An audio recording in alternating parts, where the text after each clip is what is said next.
Hey everybody, Chris Williams here, back with another episode.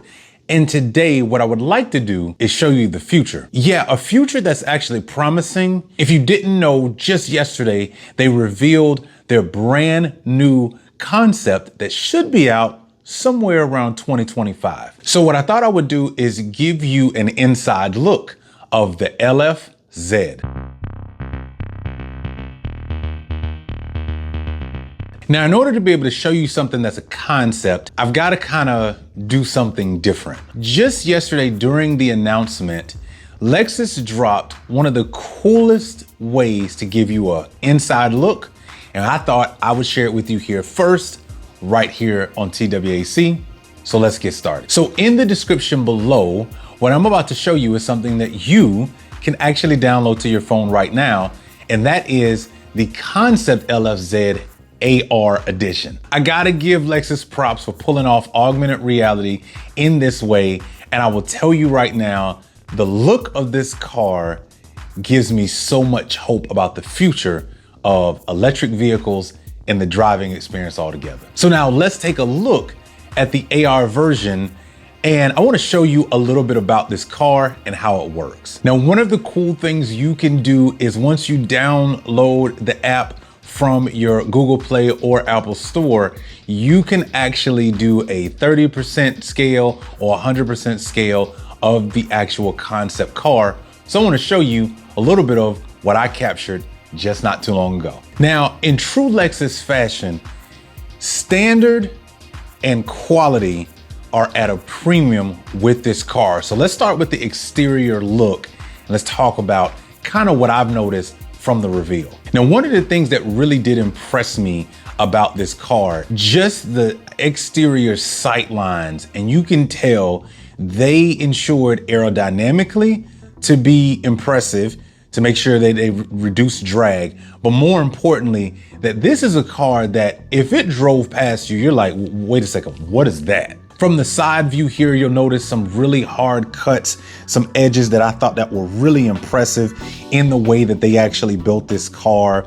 I also love, as you go around towards the front, I like what they did in the front grille. Now, one thing, I have a thing about the front headlights of cars. I don't know why, I just do. But what I like about this front headlights of these cars, this particular car, is the way it just kind of hugs around the edge, but it's low. Kind of like a pretty girl with, squinted eyes. I don't know, it just looks great. As you zoom in on your AR experience, one of the cool things that I like is in the AR experience, you can cut the headlights on. So you can tap the button and be able to cut the headlights on. And what you'll notice is a way that the lights kind of trail on. I actually like that. The other thing that they did here that I thought that was pretty impressive is they redesigned that front. Now, normally they have kind of that large front where you can tell the L is significantly placed, but it looks like this emblem is embossed this time. And the cool part is it also lights up. One of the other things that they mentioned that I like, and it's built into the front of the car, is the autonomous driving experience, and it's called Lexus Teammate. Now, when you look at the notes, one of the things that it mentions is that the Lexus Teammate will use a host of cutting-edge sensors, AI built-in systems, and such as steer-by-wire to grant peace of mind to the driver. That sounds interesting, and I can't wait to get my hands on actually driving this bad boy in the near future. Now, as you go around the side of this car, one of the other things that I actually like from the side, this car is absolutely impressive. Not only is it impressive, but again, kind of that sport, but low profile look in the way that this is built. I love the actual rims on this car. They look amazing. I'm pretty curious as to why they may have chosen the design of the actual tires. The cool part about the motors are that there's a motor for every single tire. Now, the technology, when you look at this from the side, is one of the cool things is actually within the tires themselves.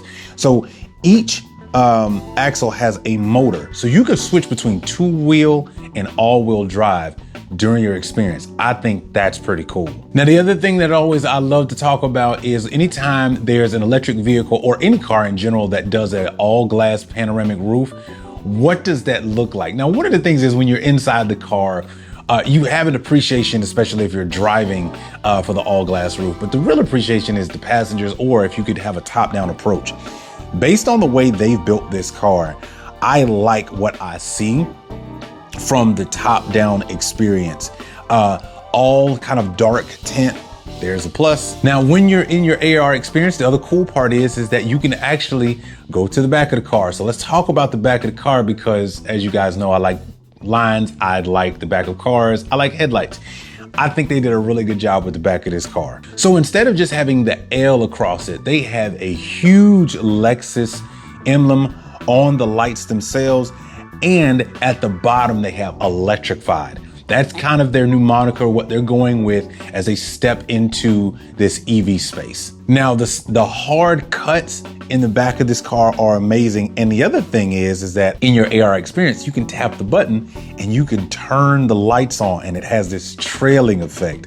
I think that's pretty dope. Now, also something to note when you look at the back of this car, the trunk area does open up from where it says electrified. You can kind of see the outline grille there. But I also think one of the things we have to remember is that the more technology goes into these cars, it's kind of like the phone, right? Like at some point, you're sacrificing one thing maybe for the other, or you got to find a way to kind of reduce space because there's a lot of technology in it.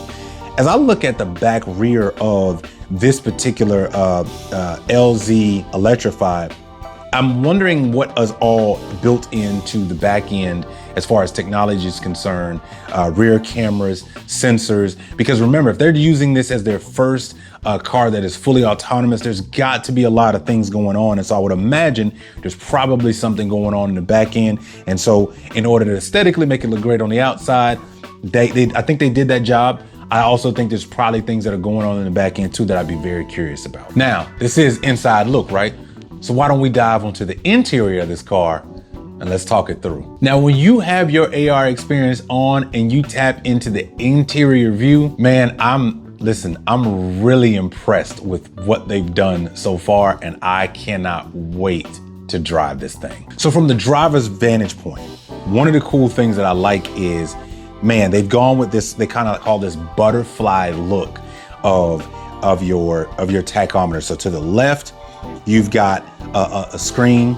You've got your main screen right behind the steering wheel, and then you have your screen right there to the right as well.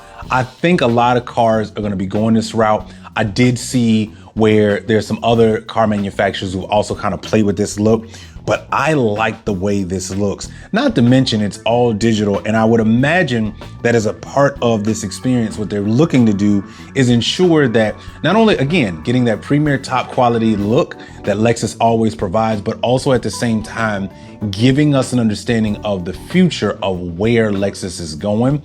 I like the way this looks aesthetically. Now, we cannot ignore the steering wheel. It looks as if we might as well just get used to it as the customer. The steering wheel is changing, and car manufacturers are willing to push the envelope. This is considered a yoke steering wheel. So basically the top portion of your steering wheel is gone. You will have much more real estate to be able to see the screen. And I do think it's kind of a play on the eyes, right? When you have a steering wheel today in any car pretty much on the road that does not have a yoke steering wheel, you're kind of used to looking below or just kind of behind that top portion of the steering wheel. I think it's kind of now a play because you'll feel like, oh wow, I got more real estate screen size, and probably you don't. It's probably they just aesthetically changed it. But I think this is something we're just gonna have to get used to. I'm actually curious to drive a car with a yoke steering wheel. Maybe this will be the one that I'll try first. But one of the things I also noticed with their yoke steering wheel is I noticed the large paddles behind them. So I would imagine shifting gears. I would imagine probably some of the normal things that we're used to on a steering wheel, probably either gonna turn into push button sensors or some version of those paddle shifters being able to use. I would also wonder if there is a manual version of an electric vehicle. The heck would that be like? Now, hear me out for a second. I'm not saying there's any gears in a battery operated car. What I am saying is, imagine being able to shift the driving experience with the paddle in an electric vehicle. Somebody call me, I'm willing to help out. come up with a car idea. Now, one of the other things that they've done is put a lot of AI into this car. So a lot of the AI is built around your driving experience, your routines, your habits, and it learns so that eventually it can help you find better routes, back and forth to work, your favorite trips, kind of places that you go over time. A little creepy personally, but it's in a lot of the technology. Your phone right now uses a lot of deep learning, and deep learning AI is a thing and it's here to stay. I do like the idea though that it's definitely helpful in your driving experience. Now, when you move just below in the driver's seat, the steering wheel, you'll notice, look at the actual pedals to the car. So they look like they might be smaller and looks like they might have a little highlight of light in them. So you do have your brake, and then you do have your gas pedal, so to speak, or EV pedal, so to speak, of go. They look different. It's a different look and it's a different touch. Now, who knows if this will stay this way before they get to production? But actually, again, I like taking every bit of detail look and making a change. I think it's great. Now, aesthetically, I think they've done a great job on the interior, but they also give you some cool features. You can also change the color of the interior lights, which I think are great. They have several for you to be able to choose from. But I also noticed something to the right of the driver. There's a button there that has D on it. I would imagine that's for drive.